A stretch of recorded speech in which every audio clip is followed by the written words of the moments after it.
You're listening to the Co-Creator Network. When you change the way you look at things, the things you look at change.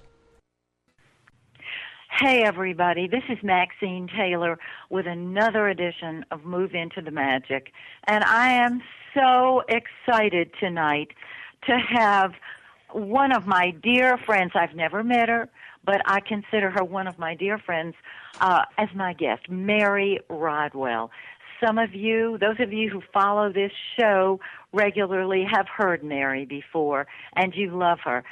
Mary, of course, is, well, let me just say I found out about Mary a couple of years ago when I was on YouTube, and I came across her remarkable video, The New Humans, which I watch a few times a year because it inspires me so much. Mary, as you may know, is a former nurse midwife. She's a counselor, a hypnotherapist. She's the author of Awakening. She's internationally known for her work with families and children who have had encounters with non-human intelligences. Now, the children that she calls star children, we might know as indigos or crystal children or rainbow children. Mary Rodwell has worked with almost 3,000 cases globally and believes that they herald a new beginning and the evolution of the human called Homo noeticus. And, of course, I'm going to ask her to explain all of this to us. But without any further ado, let me present our guest tonight, Mary Rodwell. Mary, welcome to Move Into the Magic. Thank you, Maxine. It's wonderful to be speaking with you again. Well, it is my pleasure to have you. And before we start, let me tell all of our listeners that the best way to get in touch with you is to Google your name, Mary Rodwell, R-O-D-W-E-L-L, Mary Rodwell. It will take you to her website, and you can just leap off from there. So first of all, you've been busy since we last talked with you. You've got a second book out. Why don't you start telling us about this wonderful book? Well, actually, it's not out yet. I'm still in the process of writing it. And the reason that I've become so focused on the second book, which, as I say, I'm in the process of, is because so many families with small children and teenagers have been writing to me, saying so much about what their children are talking about and also their teenagers. And this is, just more confirmation that, the generations that are coming in now are so much more aware and so much more connected to this shift or change in consciousness. Yes, that's absolutely true. We see it everywhere. And, I'm wondering, Mary, since you have interviewed so many of these children and families, do you have any suggestions or words for the parents of these unique children who are here? Of course, the parents know that the child is unique. There's no question about it. But what advice do you have for the families of these children? Well, it's a good question. And the main and most important thing that I believe you need to offer your children that are often telling you things about their experiences that they will say quite normally and, quite spontaneously, unless you tell them that it's not okay, is to listen, to actually honor what it is they're talking about, to have the time and the grace to listen to what they have to say, and to give them the space to know that you are respectful of what it is they're talking about, because these children are seeing a greater reality. They are often seeing energy fields that, that around plants and animals. These children feel they can communicate with animals, by the way. They also are quite telepathic, many of them. You may not be aware, but some parents will actually say, I'm pretty certain my child knows what I'm thinking because of the way they respond to them. So they're also, aware, at least some of them have, recall of other lifetimes where they will talk about when I was here before, with my other family, or they may say that when I was on my other planet, I was talking to a child only recently that, was quite naturally discussing the planet of origin that he came from and what it was like there. Fortunately, he'd got parents that were accepting of this because of their own experiences. But these are the kinds of things they'll talk about. They'll talk about what they've learned. When I've got a 16-year-old, when I talked to him and he said he's got the ability to create interstellar craft. And I said to him, well, how do you know how to do this? And is it something you've learned on the spacecraft, or is it something that's downloaded? He said, oh, no, Mary, that was in my lifetime on Mars, where I actually was an engineer and I used to build them. So it's actually a past life memory. Now, part of the struggle for these children and teenagers is with that reality, it's very hard for parents or others, even siblings, to feel comfortable with that kind of information. It's out of their paradigm, as it were.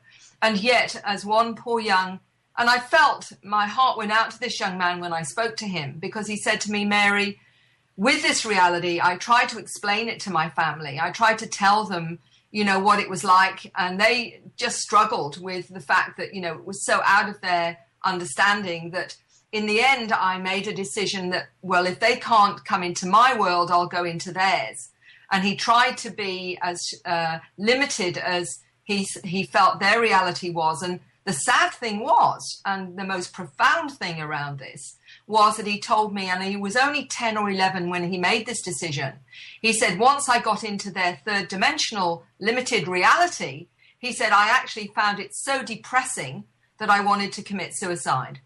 And he said, so I made a decision. He said, right, if that's how it makes me feel to be in their world, I'm going to stay with mine, even although they do not want to accept it or don't understand it. But he tells me, because he's in this greater reality, because he's experiencing things in the way that he does, that when he goes to school, for example, and if there's a child that's had an abusive, relationship with their parents, for example, and comes to school, he will know about it. He will feel their pain. He will feel their suffering. And he said, imagine that being multiplied by all the other senses that I have that are not only looking and feeling that, but everybody else around me. He said, going to school was absolutely painful for me. And he said, to the point where it was almost impossible to go to school.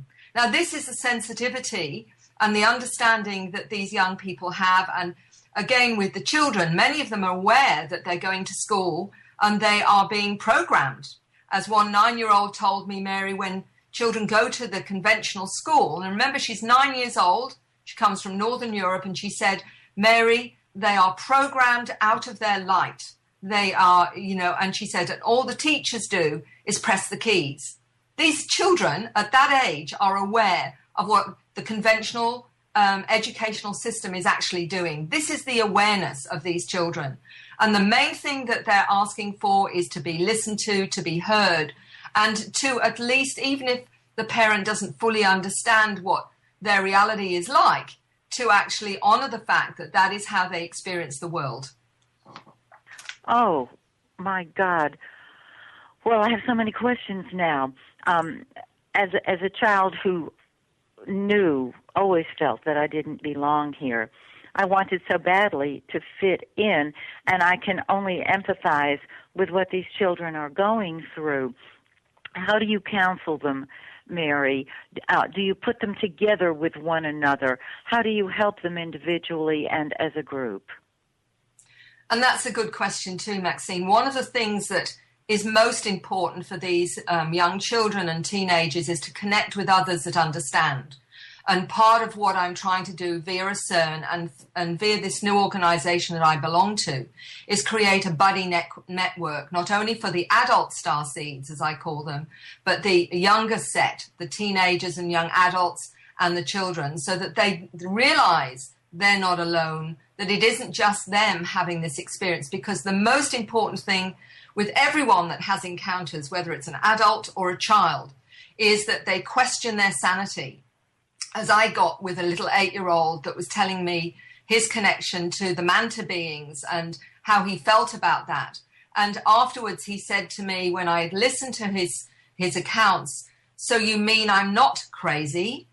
This is the problem, is that they start to doubt their experiences. They start to doubt themselves. And as many adults who've had experiences like yourself, Maxine, when nobody else is discussing this, nobody else is talking about it, you begin to wonder and question quite naturally whether there is something wrong with you, because you seem to be the only one that's having these experiences, when in fact the truth is most people don't talk about it because they're afraid of derision and mockery, they're afraid of judgment, all these kinds of things that we're faced on this planet. So they keep quiet. And yet, interestingly enough, when they're given the chance to share this experience, and they realize that many others are actually experiencing the same thing. And that's why I do these interviews. This is why I'm passionate about going and doing the presentations you talk about, because it's a way of people finding out they're not alone. If I can give them enough information for them to realize that this isn't, someone going crazy. This isn't, this is in fact a shift in us as a species, and that actually this is something to be celebrated, not afraid of, something to welcome, because it's time.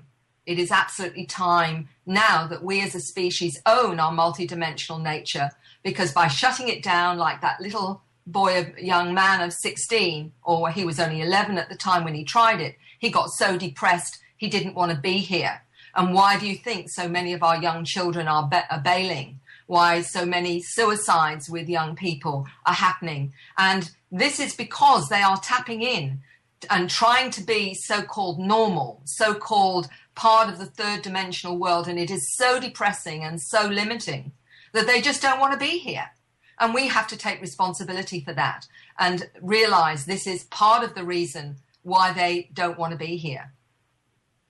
I can understand that perfectly, and I have to absolutely praise you so much and thank you so much for all of the work that you're doing, because your job, it's kind of like you are the hub of the wheel, and welcoming these new souls, these new people who are, of course, now are of age to move into their divine mission here on planet Earth. These are tomorrow's leaders, some of them today's leaders, and the work you're doing is so important, and which is why I tell you that you have an open invitation anytime to be a guest on my show, because of the marvelous work that you are doing. I know myself, whenever I go anywhere, I always say I'm looking for my own kind, and it's hard to find. It's hard to find, and I know I'm not alone, but what you are doing is putting people together so that they know they're not crazy and so that they can go about what they came here to do. Now, there are all kinds of different things going on with young people, especially those who have come through recently. I'm speaking about the discoveries that you have talked about and that other people have talked about, relating to things such as ADD, ADHD, Asperger's, autism. When I taught high school, I had an autistic child in my class, and she was magnificent, absolutely magnificent.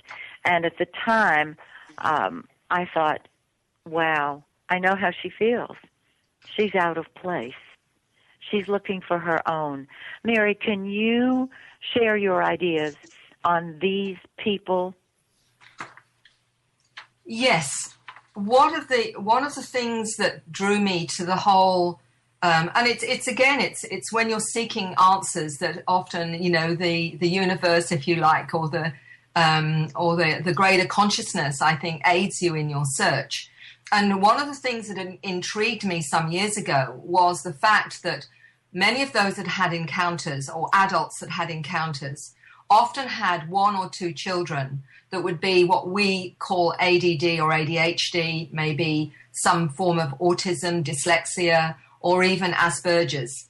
And I thought, well, if, as I had believed and still believe, that these intelligences are trying to help us evolve and in a way upgrade us, why are we getting what appears to be these strange and they're considered dysfunctions, social dysfunctions or learning dysfunctions or whatever? What would be the purpose of that?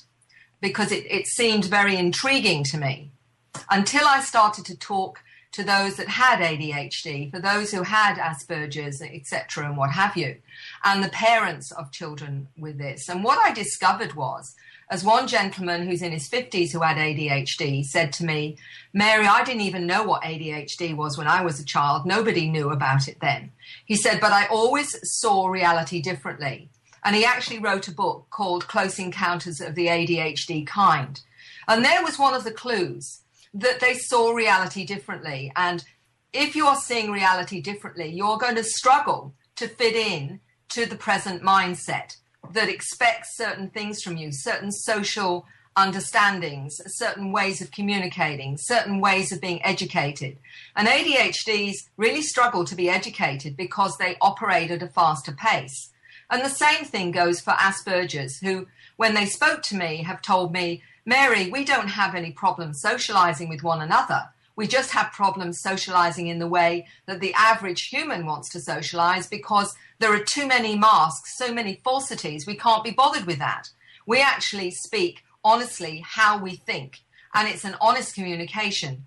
And that gave me clues. So if I was an intelligent species or intelligent many, and I believe there's many interacting with us, and I wanted to change the mindset and change the way human beings operated, then I would need to create in the new programs ways of bypassing the old ways of socializing, the old ways of educating, if you like, because we're educated into a limited program, into a program that just says unless it's not solid, you can touch, feel, see it and hear it, then it's not real, which in fact is not the truth. It's only part of our reality. And we are all multidimensional, and we all have abilities to sense and feel the non-physical world, whether through clairvoyance, clairaudience, telepathy, precognition, where we see future events. We can tap into the matrix. Every single one of us is psychic.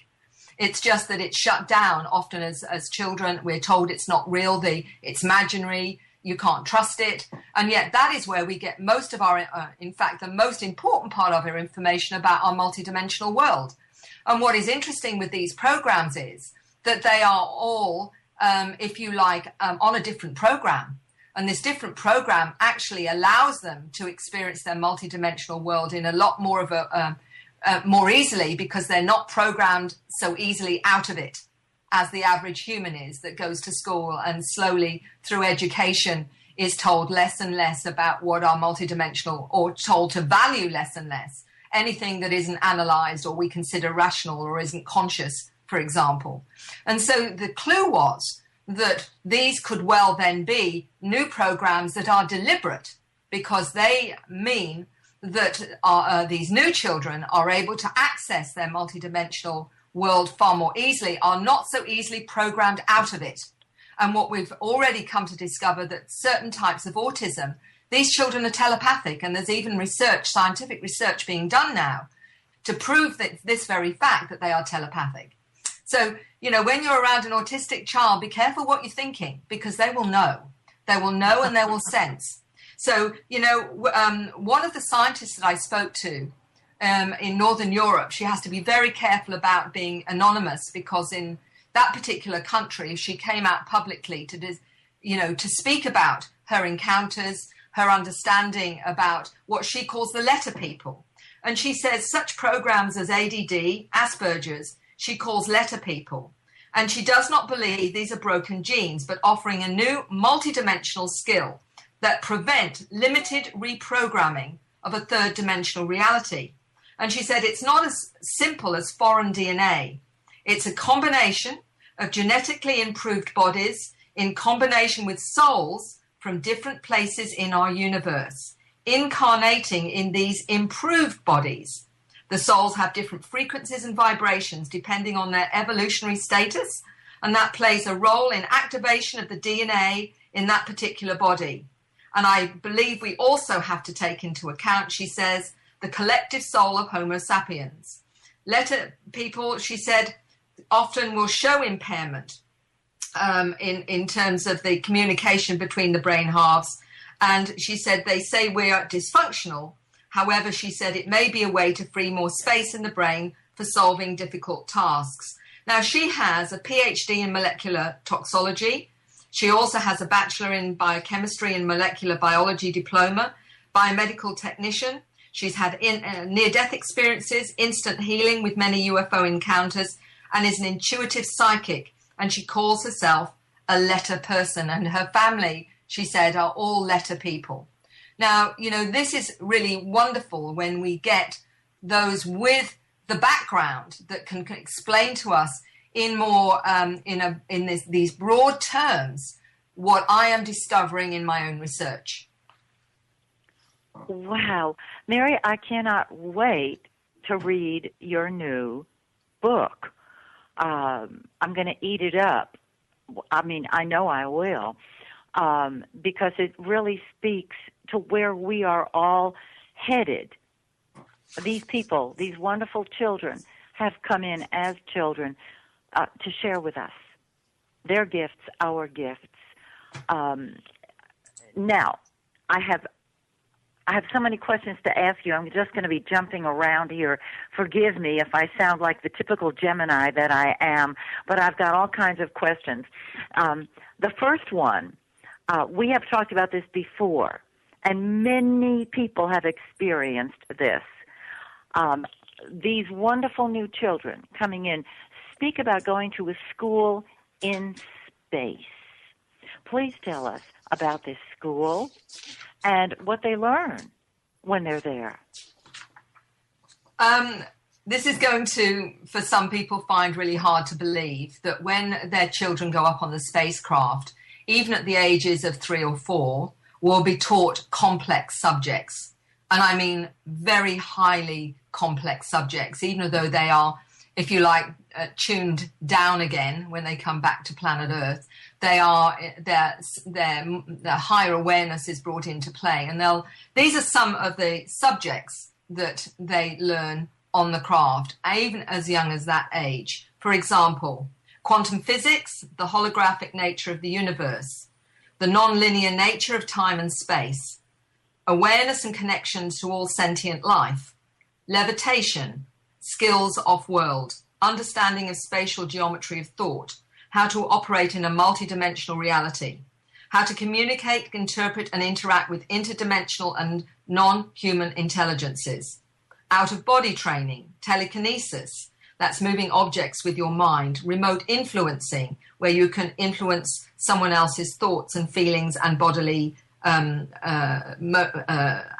you like, your bodily functions, telepathy and mind melds, multidimensional ecology, the manifestation of directed thought and emotion, healing skills and working with different forms of energy, the true history of man's origins, informed of their own star heritage, time travel and teleportation, the true nature and source of universal spirituality, and also what, portals are, what vortices are, what is going on in their own sphere of the galaxy where their origins are. So they are constantly reconnected to their star families so that they don't feel so abandoned on this planet. Some of them feel very, very abandoned and feel like they've just been dumped here. So they have to be taken, usually in an out-of-body state, back to their home planet occasionally, just to remind them that they're here in a very difficult Earth boarding school, and it's part of the undertaking to come and help. What I've understood is, and why there is such a vast diversity of experience in encounters, is not only the soul contract, but also because from these different origins come different skills. So someone will come from a particular part of the space or stars, and they come with certain skills to help this planet with this change or shift in consciousness, or whatever people want to interpret it as being, this change in our evolution. And they're bringing the skills from their origins to do that. Some of them talk about bringing in technologies to help with the pollution on the planet, to reconfigure and assist Mother Earth as a sentient, conscious being to heal. So, they're coming with specific skills. Some of them have come to just bring their frequencies. And that is why there are so many different frequencies and so many different experiences and so many different understandings. Somebody will think or believe they're a hybrid. Some will believe they're a walk-in a soul that have come in at a certain time to help. Some will feel a dual consciousness. So there's a whole range of different things that they may feel or know about themselves. And many will not talk about it to anyone because they know how it is going to be perceived on this planet. So it is very much, the aspect of themselves that is kept very hidden. And I have spoken to, individuals in their 70s and even early 80s that have known about this all their lives and have never, ever spoken to anyone because they know how it's going to be perceived.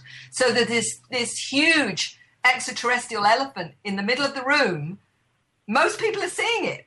Certainly 50% of the planet are seeing it, but nobody wants to talk about it because it's not okay at this time.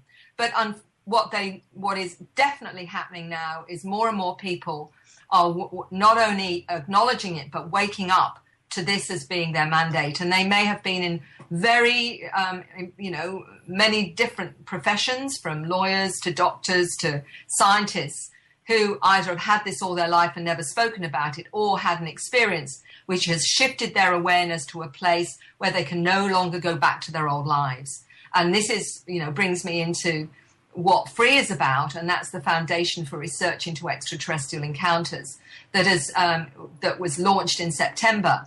And the reason I'm excited about that particular organization is because of what we have brought to it in terms of the amazing people that have come in to support real research in an open way in terms of consciousness. Even though it says extraterrestrial encounters, it's taking in near-death experiences, out-of-body experiences, whether you believe you're a hybrid or you're a walk-in or, or an abductee, as some will feel themselves to be. Whatever it is part of the mandate for this organization now to research in a way that will create a bridge between the old and the new. And the whole idea is that we have to do that. We can't just jump into the new paradigm yet.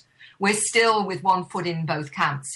We've got one in the third dimensional world and we've got one in where we're going.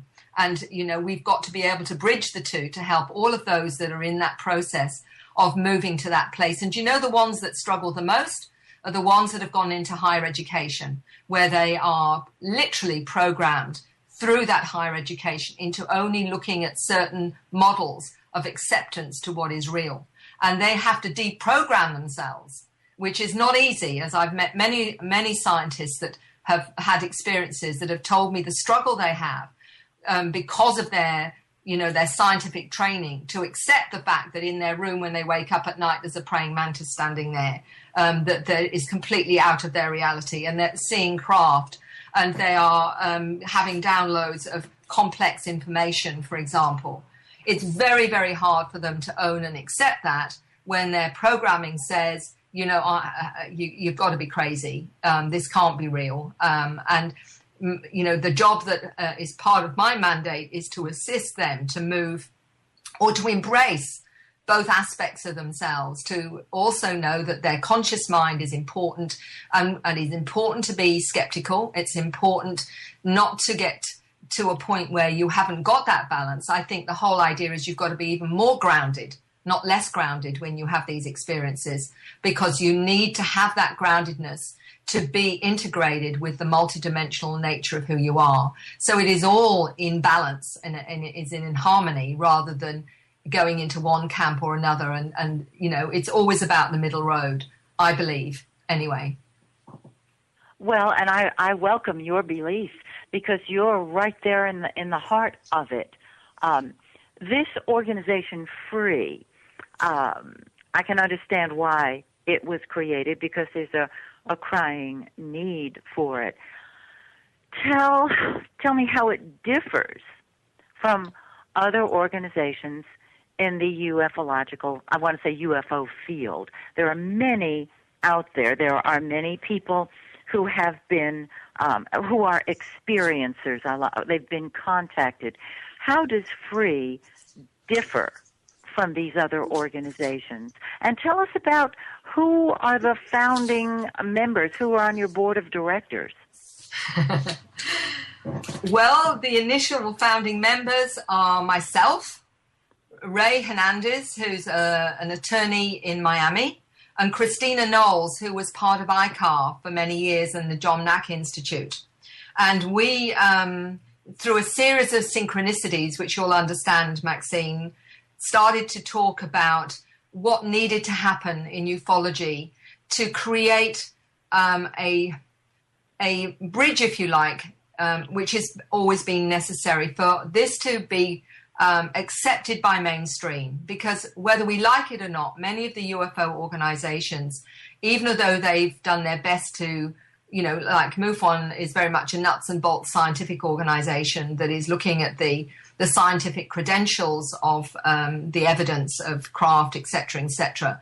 But there has been no organization that is tackling it from this broad mandate with the multidisciplinary team that we have.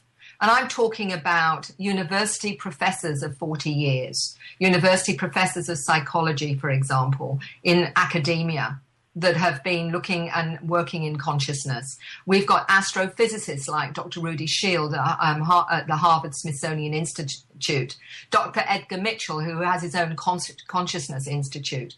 We have many of the well-known names in ufology like Whitley Strieber and Linda Morton Howe, for example. And we have many different therapists, certified therapists that have been working in this field for 15, 20 years as well. So the multidisciplinary team, from physicists to engineers to nurses, doctors, right across the board, lawyers, as I say, people in the media that have that know this is a reality. This team has come together with the speed of light. That's all I can say. And great tributes to my co-director, Ray Hernandez, who worked so diligently to continue to pull people in from his perspective. I continue from my links, and Christina, as an experiencer, has done wonderful work in the US and her connections. We aim to do a radio show. Ultimately, we have got now already the first questionnaire that has gone through many different levels of work to make it a real credentialed academic survey. This goes to a second more in-depth one, to a third more in-depth one. And the whole idea is now, with the academic arm that we have with Dr. Klimo, who has been a professor for 40 years, writing books on consciousness, an incredible gentleman who I've had great respect for many years. Dr. Leo Sprinkle, another psychologist that's been working in universities in his field as well. And these are the level of credentials that we have within Free. Go to the Free site, I ask people, and it's called experiencer.co. And you will see for yourself, you know, the amazing, group of individuals that have joined us as part of bringing this to the public in a way that will be very hard to dismiss. And there has been no organization that I'm aware of, and I've been in ufology now the last 20 plus years, that has this kind of background and credentials, and with the abilities now to bring this in. And this is what has needed to happen and has never happened before. And this is why I think it's time, just as you said, Maxine, it's time now. And I think things only come together when it's the right time. I agree with you.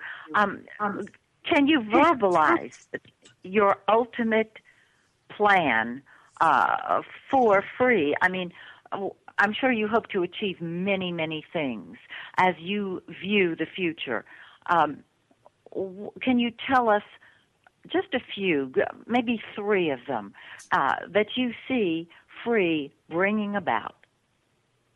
Well, first of all, what we are hoping to do with our surveys and with the work that we're doing is a broad understanding of this reality in terms of statistics, what kinds of experiences people have, what numbers, what genders, all these kinds of things that need to happen if we are going to have this seriously investigated.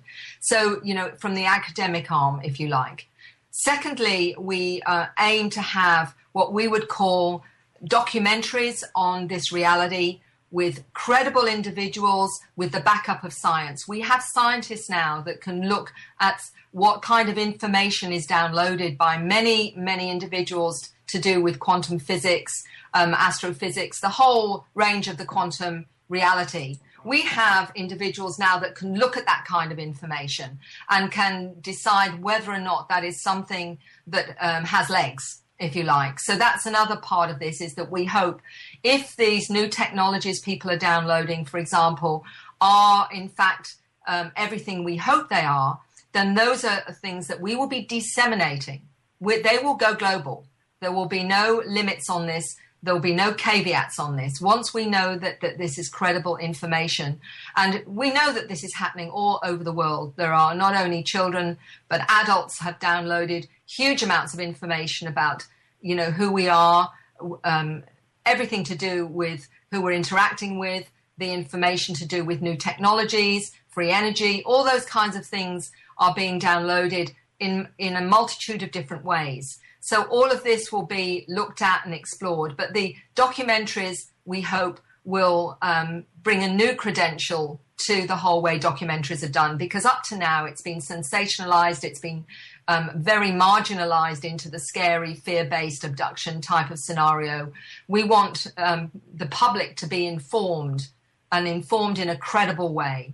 So the documentaries are part of that. Radio show is another one. It's about disseminating the information globally, all the different aspects of how this impacts on society and its reality, so that those that do have experiences can finally get credible information from a source that's credible to them and to mainstream, because mainstream needs to be educated or re-educated into the fact that this is a reality. Amen, sister. Amen. So many questions. How can our listeners become part of this organization? How can we help? I would love to jump in with both feet. Of course, you're always invited to be my guest. But personally, I would love to contribute. How can we do that? Well, part of it you're already doing, Maxine, aren't you, in terms of what you're doing now. But certainly anyone with skills that would like to be part of Free, just get in touch with Free, with your skills and what you feel you can offer. We have already many people, if you like, volunteering to be buddies. And that is a really important role, because so many are isolated that need to talk to somebody else that will understand, that will they can share with safely and openly. So that is a very important part of what Free offers. And of course, anyone with the credentials to support therapeutically. We've got many certified therapists now that are offering their help in this field with their skills. So if someone is highly traumatized or needs help to process, anyone that can help in that way from their professional side, which is, going to be invaluable. Anyone with skills to do with media, to do with even websites or whatever, we're looking for people to help us in all those areas. Although we've got some already, they're very loaded with what we're trying to do. I mean, this is a huge mandate. and it's going to expand and grow. We have got no doubts about that. So anyone with any skills that will help with what we're trying to do, well, we'd love to hear from you. And I will spread the word. I absolutely will. As you were talking, I was thinking of people to put you in touch with who can help you. And what occurred to me, if I were in your shoes, I can only imagine how my life would have changed, how I would have changed. Mary, how have you changed as a result of your years of investigation and as a result of Free and and the writing of your second book? How have you changed at this point in your life? A very good question, Maxine. What I say when people say, well, have you had experiences? I said, I've got no conscious memory. And that is a very deliberate statement. The thing is that I've discovered for me, because of that, I am very much an open book to the experience that someone has. And I think that's been really helpful because I can look at it from that clarity, if you like, that I haven't had anything where I've made up my mind about anything. But what I have discovered is I've gone through exactly the same process as so many of my clients, which is numbering nearly 3,000 now. And the reason that I say that is because when I had my first, if you like, encounters with people having experiences, I realized there was so much I didn't understand or I didn't know. And it has been a re-education, if you like, letting go of all my old programs, my old belief systems, because once you start embracing this greater reality, you realize how much you've been lied to, how little the truth you're taught in schools about reality, about our origins, about who we are, about everything from archaeology, anthropology, right through to the truth embargo on the fact that UFOs and these intelligences have been visiting us all through history, seen as the gods with a little g, this kind of thing. It's been a wonderful journey. It's been, even though it's been scary to say, well, what can I believe in? What is real? And I've learned to let go of the need to control that. And what I've done is say, well, okay, today this is my reality. Tomorrow it might be different as new information comes in. What I've learned is not to have any boundaries and actually to be comfortable with that. Because as soon as you have boundaries or limits, you can't let in new information. And it can be scary, but it can be absolutely liberating as well, because nothing is impossible. All is possible. And you when someone is in regression and they're saying I'm going interdimensionally, and you get a sense of what that is from what they're saying, you think, well, why not? When somebody says, when I go out of body, I go and I see my home planet, and this is what I do on that planet, and this is what I learn, I have to say, well, why not? When a child says to you, that they went to Pluto last night because they were learning how to levitate the pencil that they had to take, and they were helped there because the gravity was less, and it made it easier to learn how to levitate things that way. This is a 7-year-old telling you this, and you think, well, why not? And so, in a way, it is totally liberating, but it's also very confronting, because it then makes you realize that everything we've ever been taught is probably inaccurate, and that we have to create our own new paradigm that makes sense to us. And that is going to change maybe weekly or, monthly or whatever. But once you let go of it, it's actually a lot of fun. It's an adventure. And so for me, I've treated it as an adventure. I want to know the truth, whatever the truth is. Whether or not we're living in a virtual reality and that we're the co-creators of that virtual reality, or the dream time, as the Aborigines would say, that's okay too. I'm really not fussed, and I'm not fussed about how it is, as long as in the end I at least have some of the truth of what this is and what we're experiencing, and I don't have to believe categorically in anything either. I'm just letting it unfold and saying, well, this is very interesting, and this person's telling me this. Now, what does that mean to me? How can I put that into a context that perhaps I can understand? And so for me, it's been a freedom. And when you reach a certain age, I'll talk to anyone over 50 here. One of the lovely things you find when you get older is that you care less and less about other people's judgments. You care less and less about what they think about you. And it's not because you don't care about them. You just couldn't care that they think that, because it really doesn't matter what they think of you. And that's such a freeing thing, You can wear the red hat with the green bubbles and and become a space cadet, and everybody just blames it on your hormones. So it's actually wonderful. And so for me, I have found this time in my life and this wonderful journey of exploration to what is reality, what is the quantum hologram, who are we, where are we from, what does it all mean? I probably will still be joining the dots when I leave this planet, but at least it will have been a fascinating, exciting adventure, and one that, I tell you what, is far better than me just sitting at home at my age doing crochet and pruning the roses, because I think I would probably jump off the cliff tomorrow in sheer boredom if that was going to be my life for the rest of it and waiting to die, you know what I mean? I can't do that. So I am on this wonderful journey, and whether at the end of the day that's my own personal hologram, I really, again, I'm having a good time. But what is really important to me is that I don't waste my life, that if I can, even for one person, help them with what's going on for them in a meaningful way that helps them get through a lot of the difficult things on this planet. Let's face it, it's not a bowl of cherries. It's a difficult ride for many and most. And so if you can bring a bit of light, a bit of support, a bit of love, a bit of caring, and, a listening ear, which doesn't take a lot, does it really? If you can do that, then quite honestly, then at least you can move from this planet thinking, well, even if I made difference to one person, then it's been worth it. And so that's sort of my mantra, if you like, is each day, if I can do that, then I'll hang around and continue on this amazing journey.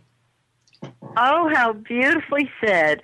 I hear myself speaking, not as beautifully as you, but we're saying the same things. Absolutely. Oh, this is just marvelous.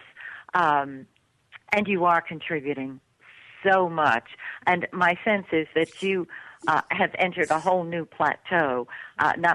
entered through a whole new doorway. And what you have to contribute now is going to change our planet, lift it beautifully, magnificently. And I'm so thrilled to at least touch in and tap in to your journey and share and contribute with you. So with this in mind, I would love you to put on your forward-seeing glasses and share with us maybe what you see happening globally in terms of an awakening on this planet. You're privy to so much information, and I would imagine you have arrived at your own conclusions. Let me suggest also that you include those in your book. But would you share with us now, what do you see unfolding for us? A good question. And I can only go on the numerous emails that I've had over the last few years, and the senses from the children and from those that are what I call extremely aware. They feel some major shift is going to, we're in the process of it, they tell me. But right. They say there is going to be some significant, and some of them have used the word event, whatever that means. And nobody is really sure what that means other than it's paradigm shifting. And it could mean one of many things depending on how you interpret that. But it seems to be the next few years particularly are very, very significant. And a lot of people almost get a sense of anticipation and excitement about it. So it's more like it's sooner rather than later. And that is very much a sense. Some sense things that are, that they're more fearful of because it will mean huge changes in how we look at things, our lives, the reality that we're in perhaps as well. And one of the scientists that I spoke about earlier told me that she feels that we're separating out into two frequencies on this planet. the low frequency people and the high frequency people. And there is a choice going on with every soul where they want to be.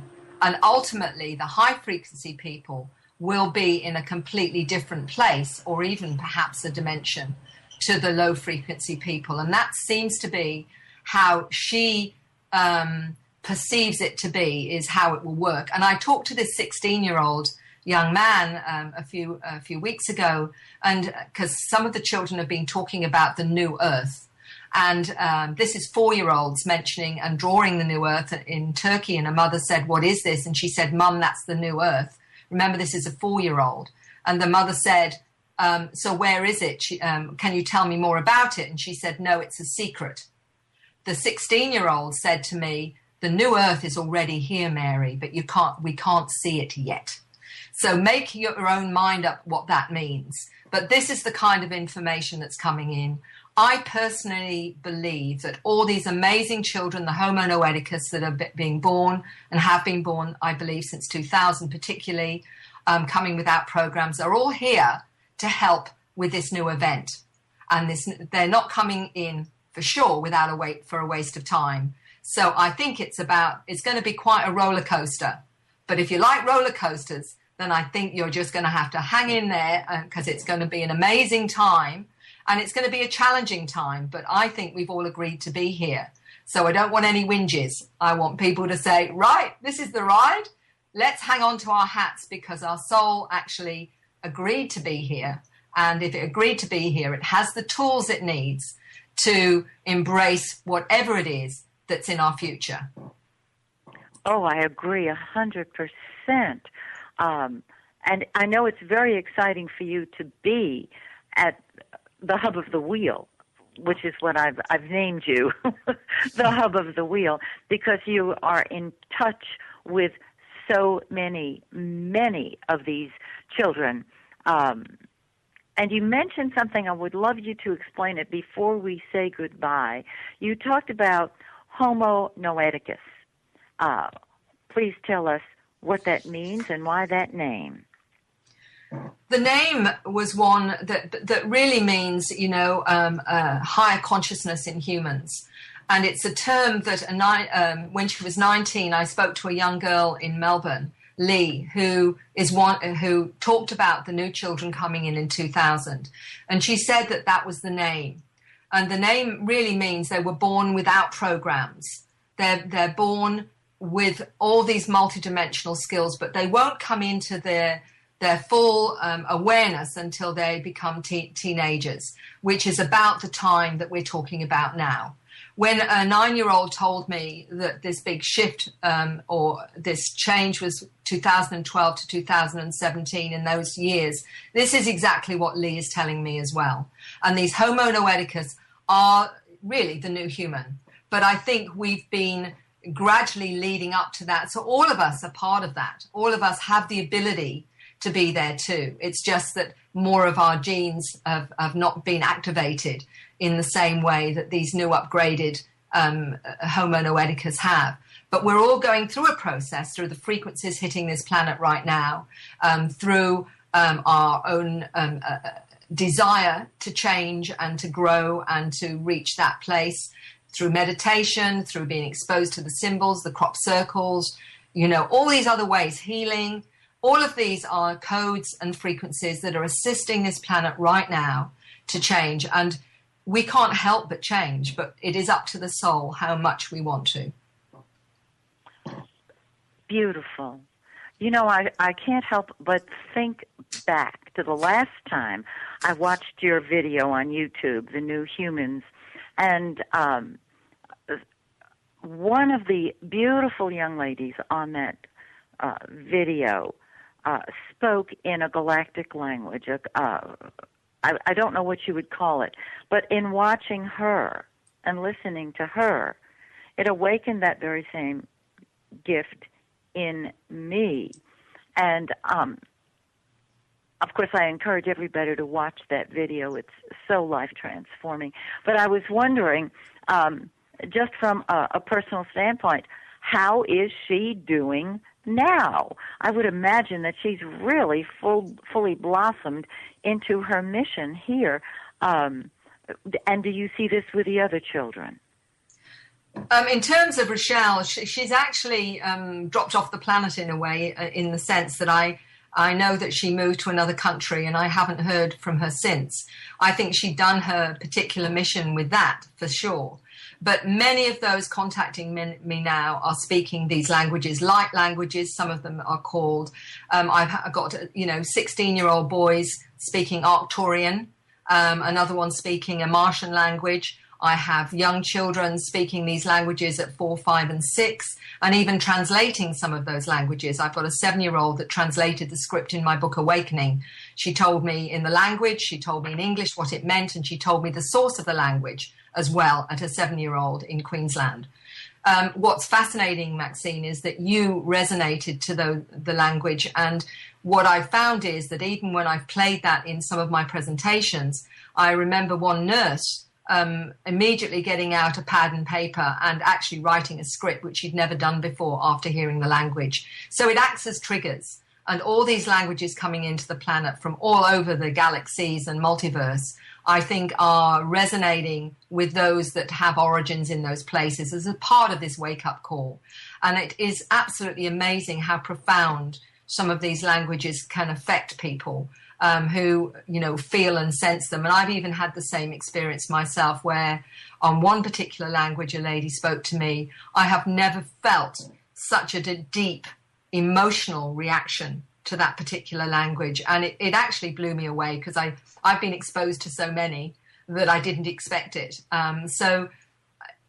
It obviously was my frequency. But light languages, that is one of the names. Universal language is another. And I think we're going to hear more and more of that as we shift into this new awareness. Oh, I'm so glad. I'm so thrilled. Before we say goodbye, and I hate to say goodbye because I would love to talk with you for another 2-3 hours, do you have any final messages for those of us who love the work that you're doing, support you in your work, and do you have any suggestions for the rest of us who are not the hub of the wheel? I think everybody is part of the cogs in the wheel, Maxine, and everyone that's a starseed. And I think the most important thing that they should do for themselves is to own their truth, because by owning their truth in a way that is where at least there's going to be at least some receptivity to this awareness, and it doesn't always have to be the family if it's confronting, but to own your truth at least to those that are open to it, you will find then this will open up more and more of your awareness, and to embrace who you are, not to be afraid anymore, not to be scared of what that means, but to actually love that part of you that's come from the stars, because we're going to need every single person to help with this shift. And that is the most important thing of all, is that we join together in a consciousness that can do this in the most loving way this planet needs. Oh, I think that's absolutely beautiful.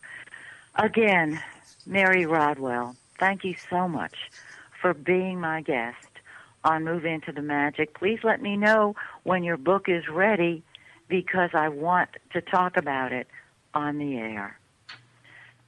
And so, dear listeners, I hope you have enjoyed my wonderful guest, Mary Rodwell, as much as I have. And I hope you'll join me next week when once again we move into the magic. Until then,